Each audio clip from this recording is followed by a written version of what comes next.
Rádio Rio de Janeiro, a emissora da Fraternidade, passa a apresentar Luz na Penumbra, programa que leva ao seu coração a mensagem da doutrina espírita.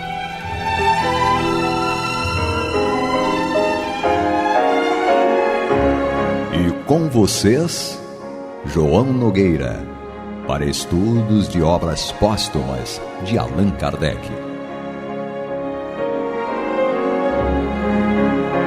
Meus queridos amigos e irmãos, aqui estamos nós, mais uma vez com muita alegria, para o estudo do livro Obras Póstumas de Allan Kardec, dentro do programa Luz na Penumbra. Nós estudamos o livro Obras Póstumas no programa Luz na Penumbra todas as quartas-feiras, às 21 horas, com reprises todas as quintas, 3 horas da manhã e 6 horas da manhã. Ou seja, vai ao ar quarta noite e depois na madrugada de quarta para quinta, a reprise, há 2 reprises, 3 horas e 6 horas da manhã. Tudo isso para que nós possamos compreender melhor essa obra tão admirável que é Obras Póstumas. Relembrando, ela não foi publicada por Allan Kardec, ela não foi compilada por Allan Kardec, eram textos avulsos que estavam guardados, muitos deles, acreditamos, como esse que nós vamos ler hoje, não tinha a intenção Kardec de divulgá-los, de publicá-los, era uma questão de foro íntimo, era para que ele pudesse guardar aqueles documentos para um dia, quem sabe, ele verificar ali naqueles documentos o que ocorreu.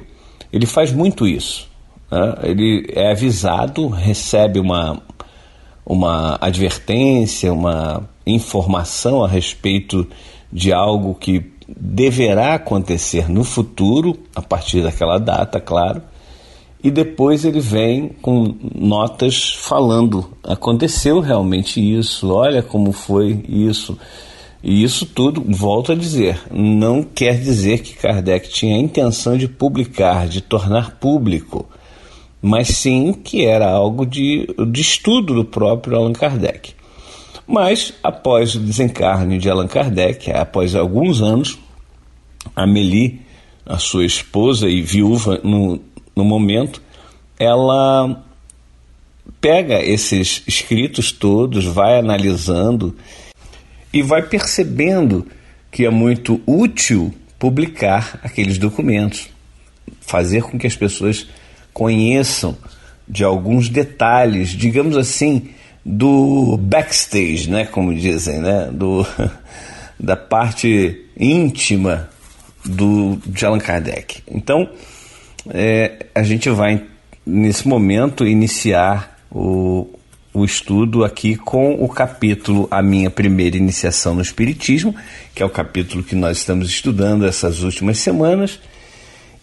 Mas antes, gostaria de agradecer pela paciência de vocês, pela compreensão de vocês também, pelo ocorrido na semana passada. Na semana passada nós não pudemos gravar um programa novo. Eu normalmente gravo na semana anterior ou na própria semana do que vai ao ar, para ficar bem atualizado, né?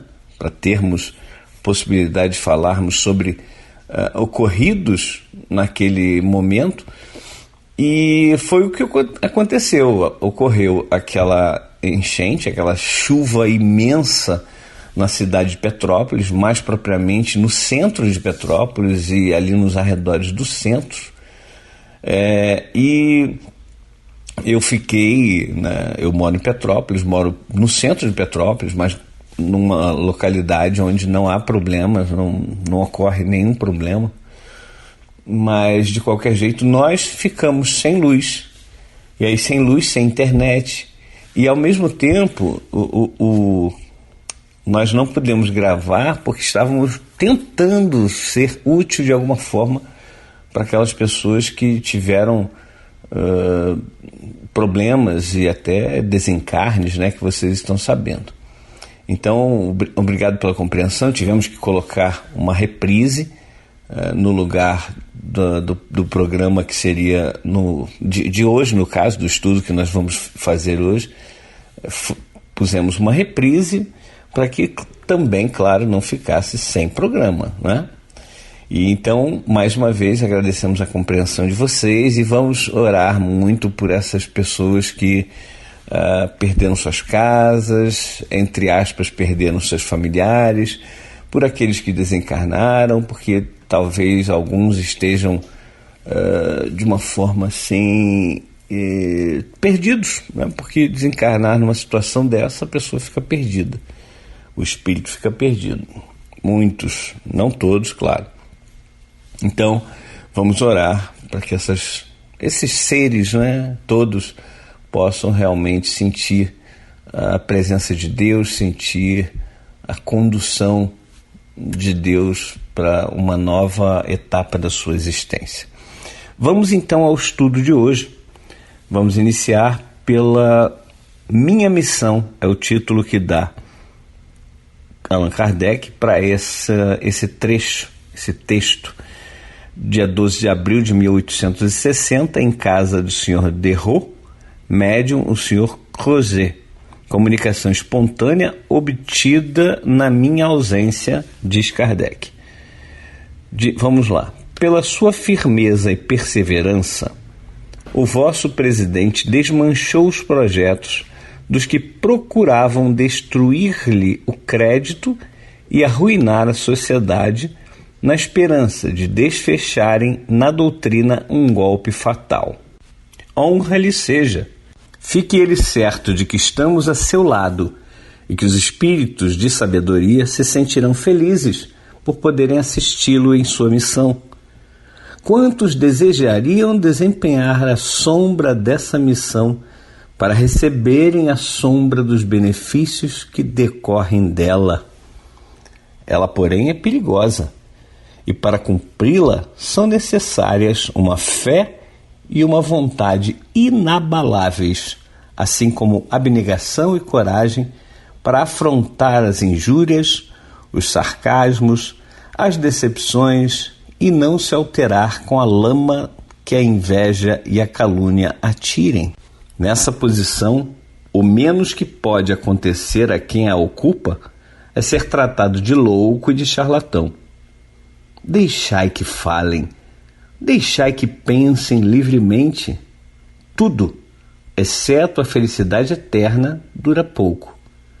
Tudo vos será levado em conta e ficais sabendo que para ser-se feliz é preciso que se haja contribuído para a felicidade dos pobres seres de que Deus povoou a vossa terra. Permaneça, pois, tranquila e serena a vossa consciência. É o precursor da felicidade celeste. Uma mensagem belíssima, belíssima, e que não tem assinatura, não se identifica aquele que mandou essa mensagem para Allan Kardec. Mensagem, como ele mesmo diz logo no início, foi dada na ausência dele. Ele não estava presente no momento que essa psicografia ocorreu, não é? Mas que coisa belíssima. Primeiro que a missão de Allan Kardec realmente é uma missão, é aquela que eu chamo de missão. Às vezes as pessoas falam que algumas pessoas aqui no caso, na própria Rádio Rio de Janeiro, tem missão e tal. Eu considero a minha uma tarefa de muita importância, para mim principalmente, em primeiro lugar, para mim, depois, claro, para outras pessoas que se identificam com a forma que a gente interpreta, que a forma que a gente passa, mas é uma tarefa, não é uma missão. Missão realmente é de Allan Kardec, é de Chico Xavier, é de Madre Teresa de Calcutá, é de Mahatma Gandhi, Francisco de Assis, entre outros. E a missão mor, a missão, indiscutivelmente a missão, com A maiúsculo e com M maiúsculo também, é de Jesus. Jesus é aquele que veio para realmente nos trazer tudo E aí temos a missão de Allan Kardec e desses outros, e muitos outros que eu citei e que eu não citei, mas que realmente foram grandes missionários. Temos ainda no seio da terra, encarnados, missionários que realmente fazem a diferença nas nossas vidas. Muitas vezes eles são aqueles espíritos, aqueles irmãos que ficam apagados na vida, mas que eles realmente são grandes missionários. Volto a dizer, eu considero que eu tenho uma tarefa, né, ou tarefas a cumprir, e que muitas vezes eu não cumpro a tarefa ou as tarefas de acordo, né? Porque nós ainda somos muito falhos, ainda temos muito a aprender, muito a equilibrar dentro de nós. Mas voltando então à mensagem, é muito interessante eles falarem que muitos ficariam muito felizes, né? Ficariam muito felizes. Quantos desejariam desempenhar a sombra dessa missão? Olha, ele diz a sombra, não a missão em si, para receberem a sombra dos benefícios que decorrem dela. Meu Deus, eu gostei muito de um pensamento de Emmanuel, e que esse pensamento é algo que nos consola bastante. Não é uma questão de nós querermos ter benefícios, ter privilégios, não, nada disso. Mas é uma questão de nós percebermos o quanto a espiritualidade está conosco, principalmente quando nós estamos desempenhando alguma tarefa, e aí eu volto à palavra tarefa, que ajude alguém, ajude as pessoas, ajude aos outros. Quando nós realmente estamos dedicados a trabalhar pelos nossos irmãos de caminhada, a coisa não é tão severa quanto se nós não estivéssemos trabalhando. O pensamento de Emmanuel, parte dele é o seguinte: toda vez que a justiça nos procure para acerto de contas, se nos encontra trabalhando em benefício do próximo, manda a misericórdia divina que ela retorne sobre seus passos sem data prevista de retorno. O que nos mostra duas coisas fundamentais. A primeira é a necessidade de nós realmente trabalharmos em favor das pessoas que nos rodeiam, de todos, independente de quem sejam. E a segunda, da nossa necessidade da reforma íntima. Porque a partir do momento, já dissemos isso várias vezes e vamos continuar repetindo, a partir do momento que nós nos reformamos intimamente, somos melhores intimamente, nós somos naturalmente melhores para todos os que nos rodeiam. Mas, meus queridos amigos e irmãos, este é o programa Luz na Penumbra.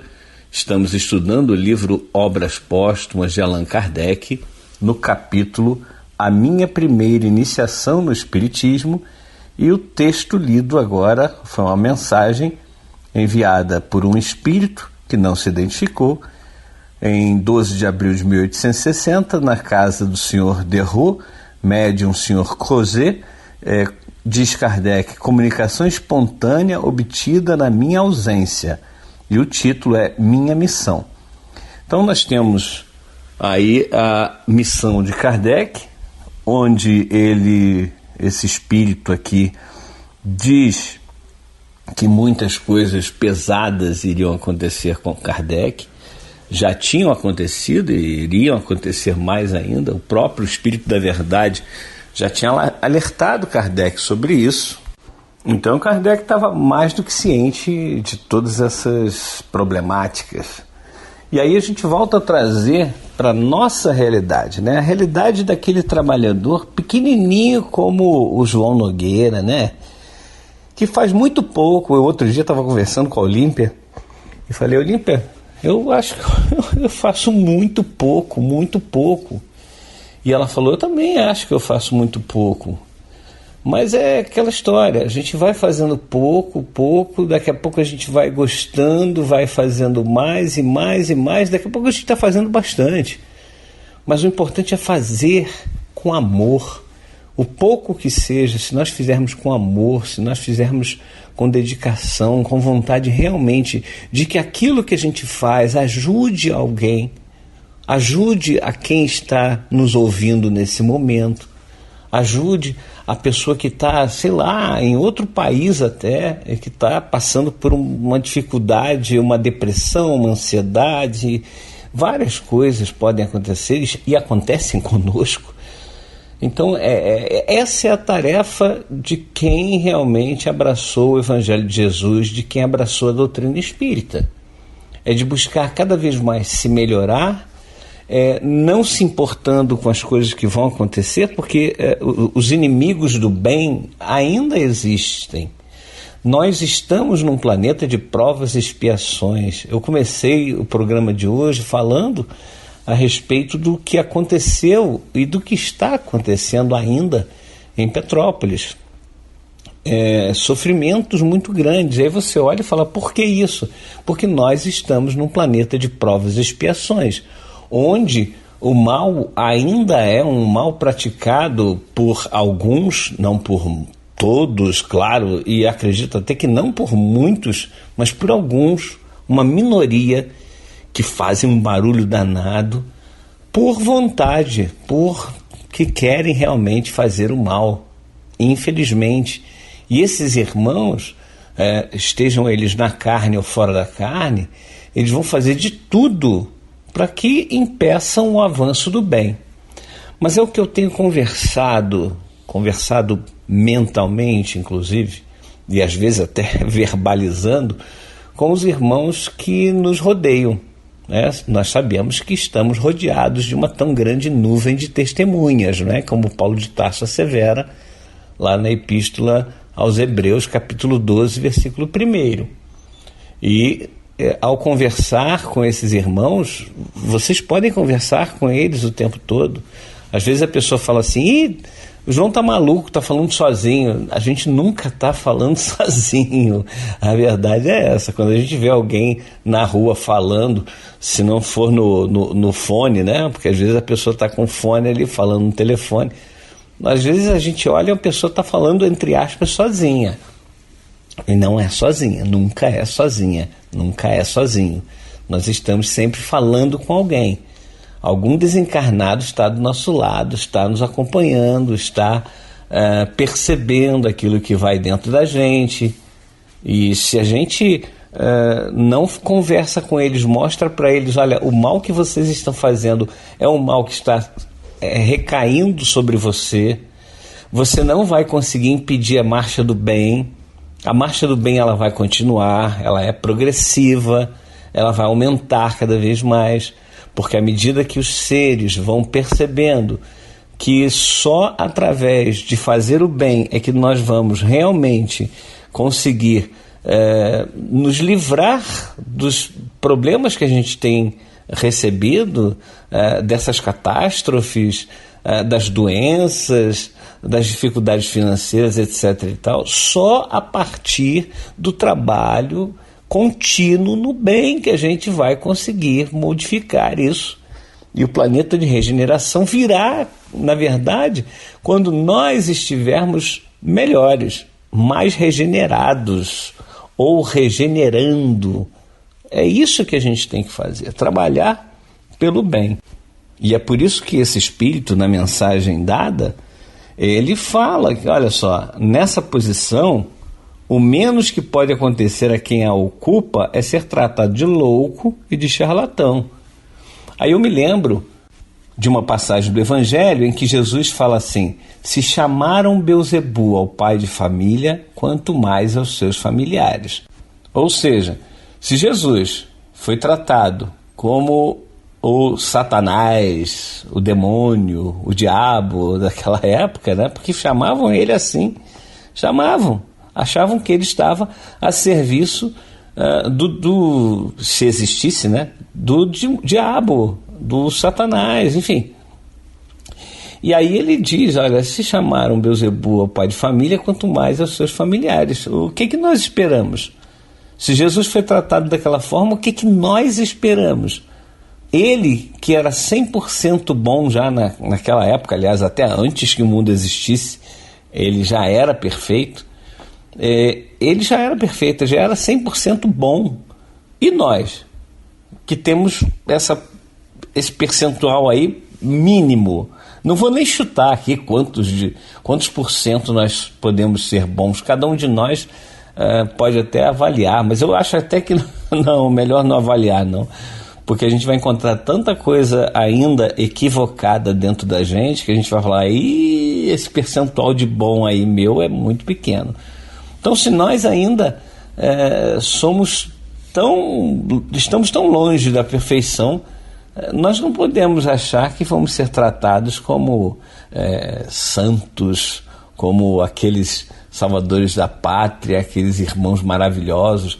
Alguns irmãos certamente nos falam essas coisas, de que nós somos pessoas maravilhosas, etc e tal, né? As pessoas olham pra gente e acham, né? Aí o que eu sempre digo, vai morar comigo, pergunta à minha esposa se eu sou esse maravilhoso todo. É claro que não, né, meus irmãos? Óbvio que uma coisa é nós estarmos falando aqui, tentamos passar aquilo que é de melhor que está no Evangelho de Jesus, que está na doutrina espírita, mas o trabalho íntimo, o trabalho dentro do João, por exemplo, ele tem que ser feito e ser feito de uma maneira muito intensa e pelo João, não é por outro. Isso que eu falo aqui na Rádio Rio de Janeiro, seja no Luz na Penumbra, no Caminho do Senhor, no A Consolação de Jesus, Debate na Rio, Analisando os Fatos, qualquer um programa que nós possamos participar aqui na Rádio Rio de Janeiro, essas coisas servem muito mais para mim do que para vocês. É o que a gente repete incansavelmente. Os ouvidos mais próximos da minha boca são os meus. Então, quando eu estou falando, eu primeiro ouço aquilo que eu estou falando e reflito. Caramba, eu ainda estou pecando nesse aspecto. Eu ainda preciso trabalhar esse modo meu de ser.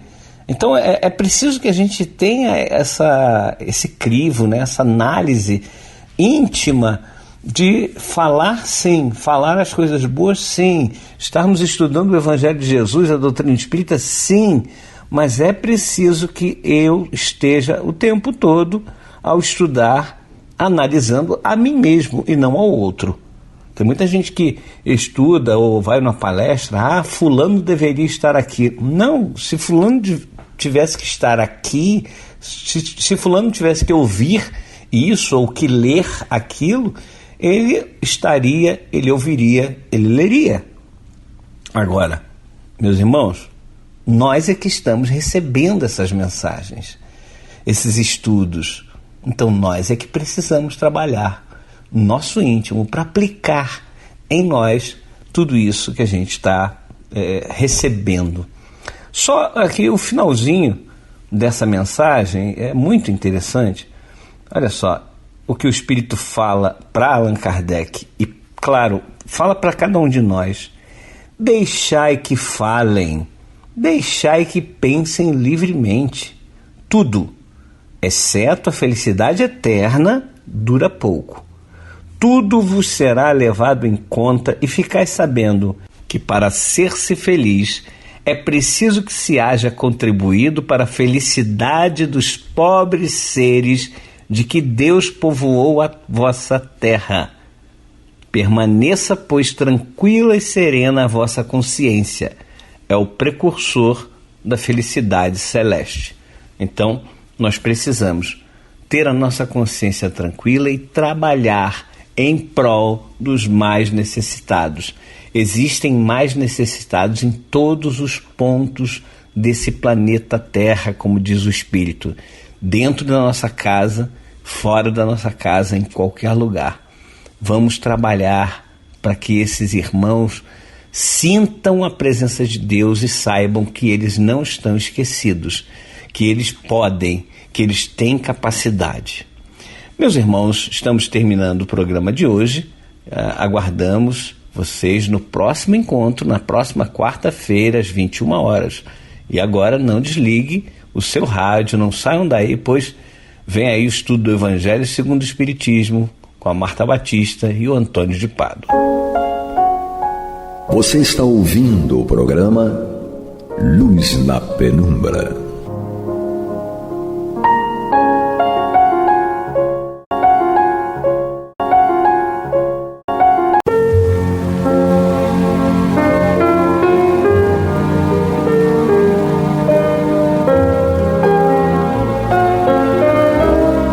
A Rádio Rio de Janeiro está levando ao seu lar e ao seu coração a mensagem consoladora da doutrina espírita, através do programa Luz na Penumbra.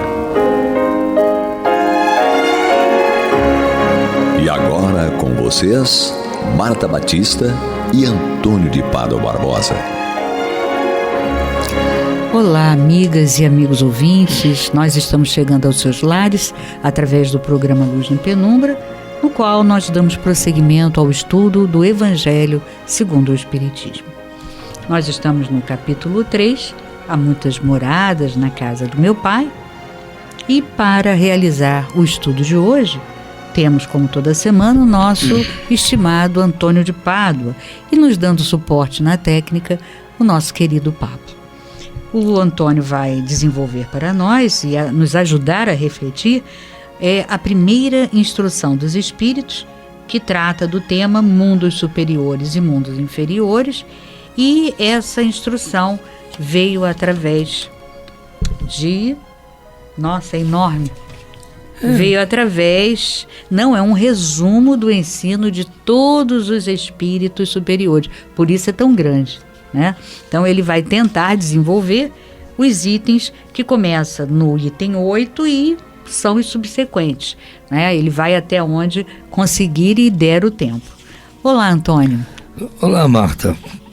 Vamos lá ver o que Allan Kardec nos propõe aqui neste resumo.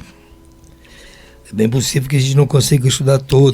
Porque é muito grande. No próximo programa, mas eu acho interessante este estudo, porque logo no primeiro parágrafo, Kardec nos dá um esclarecimento que muitas vezes escapa às pessoas que estão querendo estudar o Espiritismo, estão se aprofundando nessas minúcias, né, para poder se melhorar, como nós comentamos no último programa. Porque, veja bem, diz aqui, a qualificação de mundos inferiores e mundos superiores é mais relativa do que absoluta. Tal mundo é inferior ou superior com relação aos que estão acima ou abaixo na escala progressiva.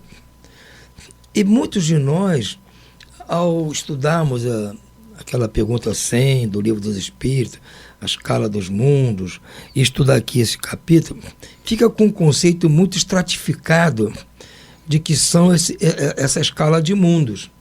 Na realidade, é uma proposta de Allan Kardec para nos dar uma orientação para entendermos como funciona. Mas isso não é uma coisa absoluta, como ele diz aqui. É uma coisa relativa, é uma coisa que vai gradativamente se alterando para melhor cada vez mais. Vai se interpondo, né? Mas vai de uma forma gradual. Nada é de forma abrupta. Claro. Não existe isso. Então nós precisamos, como diz aqui, o que você considera hoje um mundo inferior, ele é inferior em relação a um outro que está acima. O que é superior ao que está abaixo. Não é uma escala para você botar uma etiqueta. Aqui é mundo superior, aqui é mundo inferior. Porque superior e inferior são relativos, não existe uma coisa estanque. Não é como, por exemplo, nas Forças Armadas, que tem os níveis da posição de cada um, soldado, cabo, sargento. Você pula de cabo para sargento, sargento para subtenente, tenente para tenente, capitão e tal. Deixou de ser tenente, passou a ser capitão. É uma distinção, você pula, igual um degrau. Nós já estudamos aqui uma vez isso. Isso aqui é como se fosse uma esteira rolante, uma escada rolante. Você vai aos poucos, você não vai pulando um degrau. Você vai gradativamente, quando você vê, você já está em cima. Não há essa contagem de degraus. Então a gente precisa entender isso. Não é uma coisa abrupta, estanque. É uma coisa que vai se movendo paulatinamente.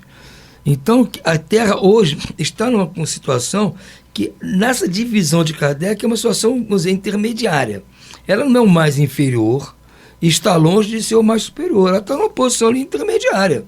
Está um pouquinho mais perto dos mais inferiores de todos e um pouquinho mais afastada dos mundos superiores. Nós temos Simancol, né, para ver a nossa posição. Mas essa forma que as pessoas dizem, não, que a Terra vai passar a ser mundo de regeneração no dia tal do ano tal. Isso não existe, não gente. existe. Não tem como, mesmo porque não são todos os habitantes que vão passar a ser regenerandos de uma hora para outra. Ainda vão conviver por muitos séculos no mesmo planeta que está tentando se regenerar, pessoas que já estão regeneradas, umas que estão se regenerando e outras que estão longe disso ainda. Apenas a diferença, como já estudamos aqui antes, é que a maioria está mais propensa a fazer o bem. Mas ainda tem uma minoria propensa a fazer o mal. Hoje é o contrário, tem mais gente querendo fazer o mal do que fazer o bem. Nós temos uma mudança. O bem está cada vez se sobrepondo ao mal. Então há de chegar um ponto em que, se nós pararmos para pensar, vamos dizer, puxa, mas hoje no planeta 90%, 85% das pessoas estão dispostas a só fazer o bem. Amar o próximo, tratar bem, socorrer. Então já podemos considerar que estamos num mundo de regeneração, porque já estamos na maioria.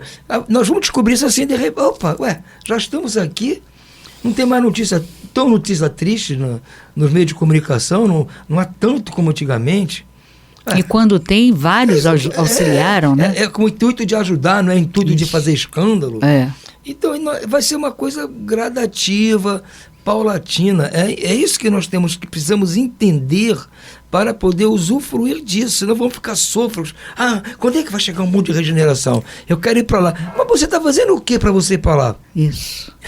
É isso aí. Que você tá fazendo, se concentre no que você está fazendo. O mundo de regeneração está dentro de você. É. Você que tem que se regenerar e tentar se regenerar para poder usufruir deste mundo. Senão não vai adiantar nada. Você vai ficar naquela minoria recalcitrante. E há de chegar um ponto que essa minoria vai começar a ficar incomodativa e vai ser convidada a se retirar. Claro. E isso vai demorar, gente. Isso não é assim. Os bandidos todos vão ser. Não é assim, calma. Vamos devagar para a gente não se precipitar. Antigamente, na doutrina espírita, o movimento espírita estudava dessa forma. Já mudou. O movimento espírita hoje está mais consciente, mais instruído intelectualmente para entender as coisas de uma forma melhor, mais profunda. É isso que eu observo só deste primeiro parágrafo. É verdade. Por isso que eu disse a você que eu não vou conseguir destrinchar esse assunto todo. Vamos deixar você continuar na semana que vem. Porque eu considero que esse começo aqui é base para a gente entender a proposta de Allan Kardec. Sem dúvida. Senão a gente não vai entender a proposta dele. Ele segue aqui. Tomando a Terra como ponto de comparação, pode-se fazer ideia do estado de um mundo inferior. Quer dizer, tem uma Terra com um parâmetro. Assim, pegou a Terra, está aqui. Vamos analisar a Terra. Supondo os seus habitantes na condição das raças selvagens ou das nações bárbaras que ainda se encontram na sua superfície e que são resquícios do estado primitivo do nosso globo. Você vê, se a Terra deixou, no conceito geral, de ser um mundo primitivo, nós todos concordamos com isso, ela já está no estado do mundo de provas e expiações, mas há no planeta ainda espíritos vivendo no mundo primitivo. Hoje, no século XXI, menos, mas na época de Kardec, século XIX, era muito grande. As nações da África, do Sudeste Asiático, da Oceania, da própria América, muitas nações, muitos povos, ainda em estado primitivo. Hoje ainda usar, mas é menos.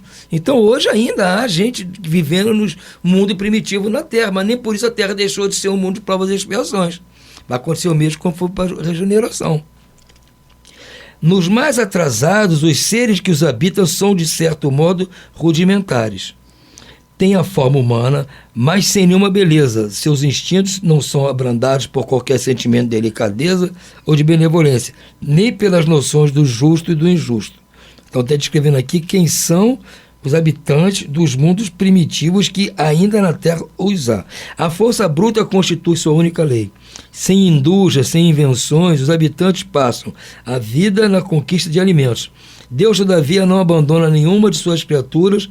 Nos fundos das trevas a inteligência jaz, latente e mais ou menos desenvolvida. a vaga intuição de um ser supremo. Esse instinto é suficiente para torná-los superiores uns aos outros, para lhes preparar a ascensão a uma vida mais completa, visto que não são seres degradados, mas crianças em crescimento. Então, esses espíritos que estão ainda, naquela época principalmente, junto aos que já estão mais avançados, estão ali aprendendo. Eles ainda têm resquícios do mundo primitivo. Eles estão mais parecidos com a vida animal do que a vida humana. Mas estão aprendendo, veja bem, porque muitos escravos vieram naquela época para a América. Saíram do mundo primitivo para o mundo mais avançado, para aprender, para evoluir. Vocês mas tinha gente lá que tinha conhecimento. Claro, não eram todos os habitantes da África que estavam no primitivo. Havia lá espíritos já avançados, até para poder ajudar os que estavam lá a progredir. Nas tribos indígenas sempre é o cacique, o pajé, que são espíritos que vão ali para poder ajudar aquela sociedade a se desenvolver. Deus nos deixa abandonados. Depois eles vão convivendo com a parte do planeta que já está mais avançada. Então, por isso que eu digo, a mudança é paulatina, não é uma mudança abrupta. A Terra deixou de ser mundo primitivo, não foi da noite para o dia. Eu sempre digo, se você diz que no ano tal vai haver a mudança na Terra para a regeneração. Então me diga em que ano que houve a mudança da Terra de primitivo para as expiações. Tem que ter uma data fixada.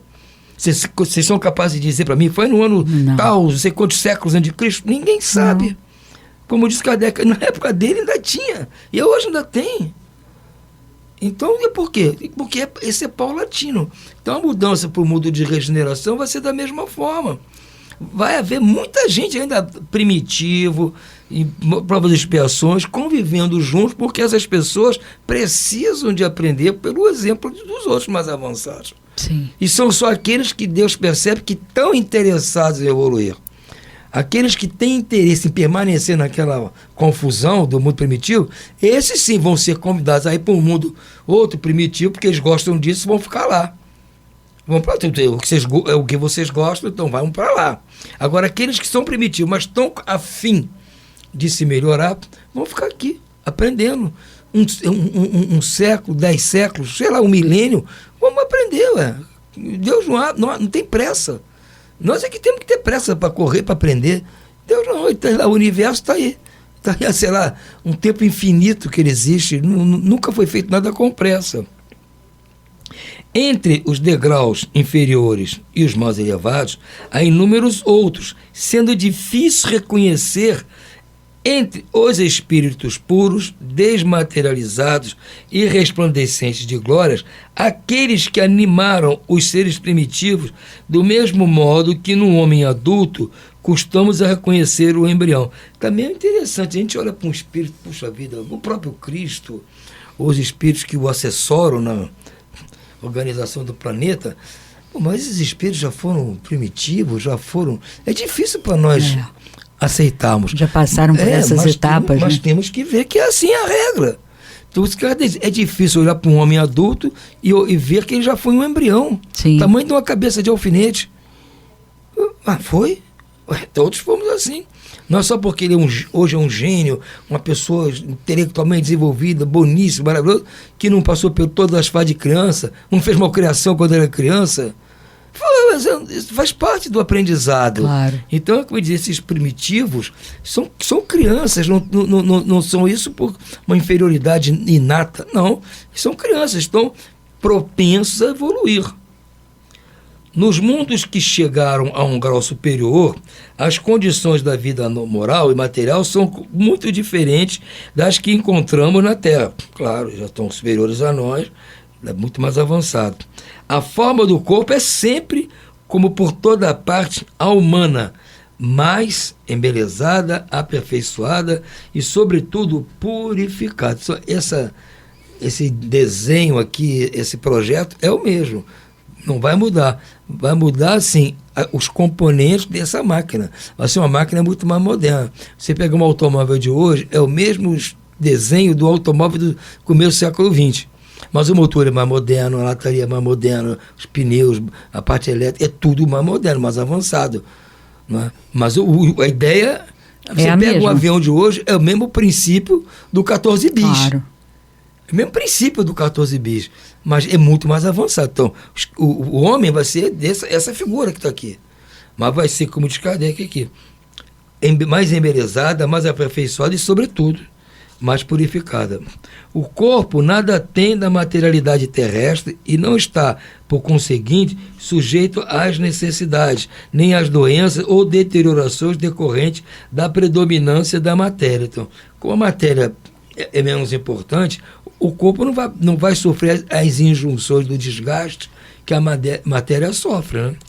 Os sentidos mais apurados têm percepções que a natureza dos nossos órgãos sufoca. Ou seja, muitos nossos sentidos poderiam ser mais acurados, mas a massa corporal nossa abafa essa capacidade. A leveza específica do corpo permite locomoção mais rápida e mais fácil. Em vez de se arrastar penosamente pelo solo, desliza, a bem dizer, a superfície ou plana na atmosfera, sem outro esforço que o da vontade, conforme são representados os anjos ou como os antigos imaginavam os manes do Campos Elíseos. É quase uma volitação. Isso. Mesmo os encarnados aqui vão se deslocar de uma maneira muito mais suave, né? É verdade. Ninguém vai sair desesperado correndo para pegar o trem. Não vai ter necessidade. Não vamos mais passar por isso. Para pegar o trem. Os homens conservam o seu bel prazer, os traços com as migrações passadas e se mostram a seus amigos tais quais eles os conheceram, mas iluminados por uma luz divina, transfigurados pelas impressões interiores, então sempre elevadas.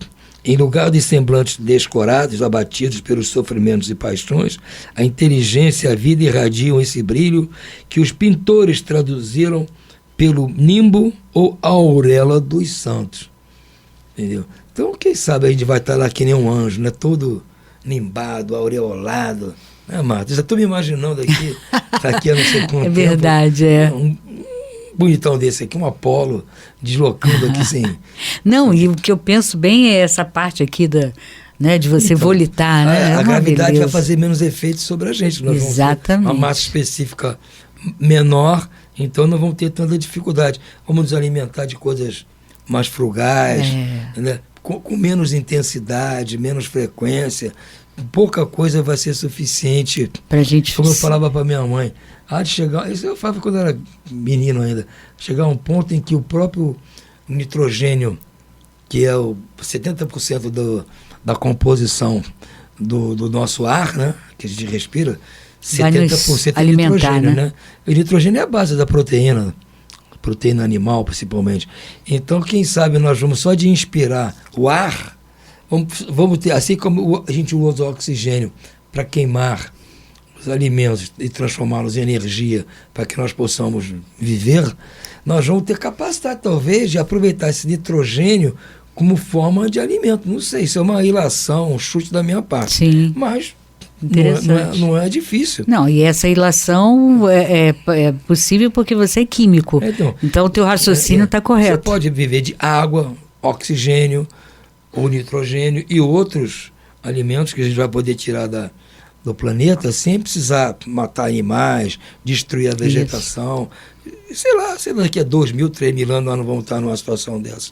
Quem sabe até antes. Eu não sei. Se comparar a nossa alimentação de hoje com a alimentação na época antiga, aqueles banquetes pantagruélicos que nossa, quando a gente vê em filme, né? Horrorizados como vemos uma coisa dessas, né? Exatamente. É verdade. Então, a tendência nossa é nos melhorarmos, entende? Então, o planeta vai avançar moralmente e materialmente. Também. Nós vamos estar materialmente muito mais avançados, preocupado com outras coisas do universo do que esse luta que nós temos aqui hoje em dia, preocupações, dores, encrencas de todo lado. Nós vamos nos livrar dessa carga que o planeta de provas e expiações demanda. Pois é, e aí é por isso que a gente diz que não pode ter data, né, Antônio? Porque você vê que esse processo vai acontecendo... E depende de cada uma. Isso. Nós somos 8 bilhões só de encarnados, fora os desencarnados, cada um com o seu livre-arbítrio. Claro. Tem gente que se satisfaz de ficar no mundo primitivo. Não tem consciência que existem outras coisas. Ele não quer. É aquela história do mito da caverna. Eles não querem sair dali. Exatamente, então não. É complicado de você. Então, e Deus tem paciência, misericórdia para chegar o momento. Manda seus enviados, manda as pessoas para falar uma conversa de pé de orelha para ele, e com muito carinho tentar trazê-lo para. Mas não pode se forçar ninguém a evoluir. Claro. Por isso que o mundo vai mudar. Nós é que vamos mudar. Não é a Terra que vai mudar, gente. O mundo físico vai mudar um pouco também, como eu disse aqui. Mas nós depende é que de vamos nós. mudar. Isso. São os habitantes da Terra que vão ser regenerados ou regenerandos. Isso. Não é o planeta que vai ser planeta regenerado. Não é isso. Somos nós é que vamos ser regenerados ou regenerandos. Nós temos ali nos primeiros da regeneração. Isso. O nome do planeta é de regeneração porque nós estamos... Mas o planeta é de regeneração em função dos seus habitantes. Isso. E não é de regeneração por si mesmo. Não. Entendeu? A gente tem que tirar isso da cabeça. Não é o planeta que é de regeneração por si mesmo.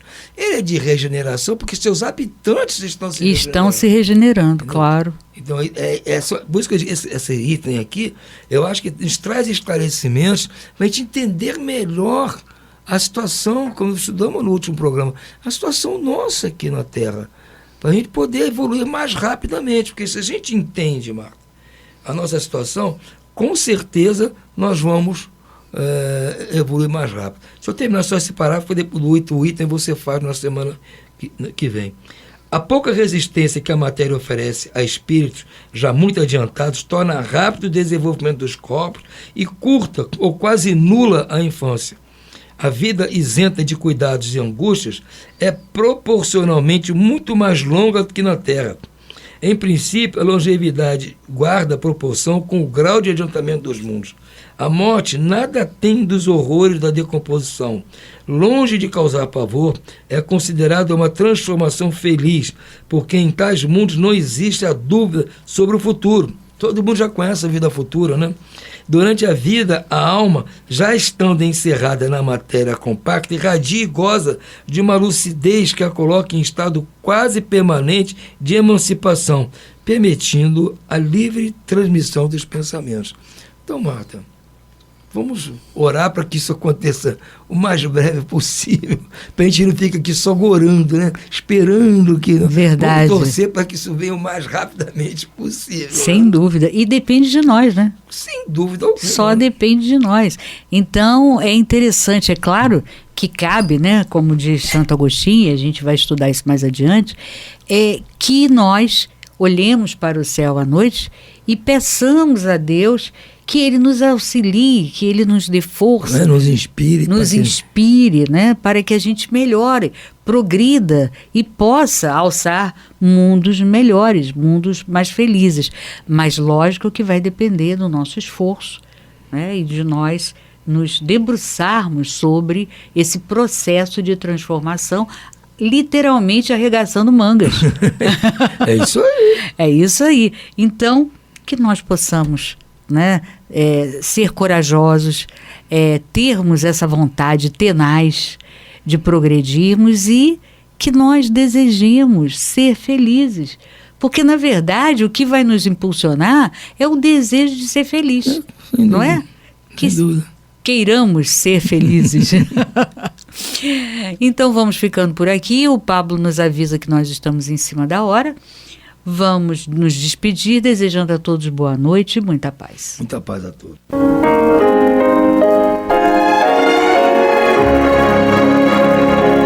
E vamos ouvir agora a prece de encerramento de nosso programa, na voz de Geraldo de Aquino.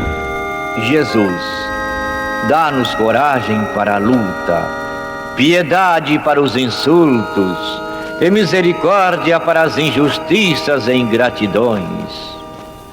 Limpa nossa alma de inveja e ambições mesquinhas, de ódio e de vingança o nosso caminho. E que dentro em pouco, ao recolher-nos de novo ao calor do nosso leito, para que o sono nos dê a paz e o esquecimento das tristezas humanas, possamos sentir, Senhor, no mais íntimo de nosso ser, a doçura indefinível do teu amor e a grandeza incomparável da tua divina presença. Que assim seja.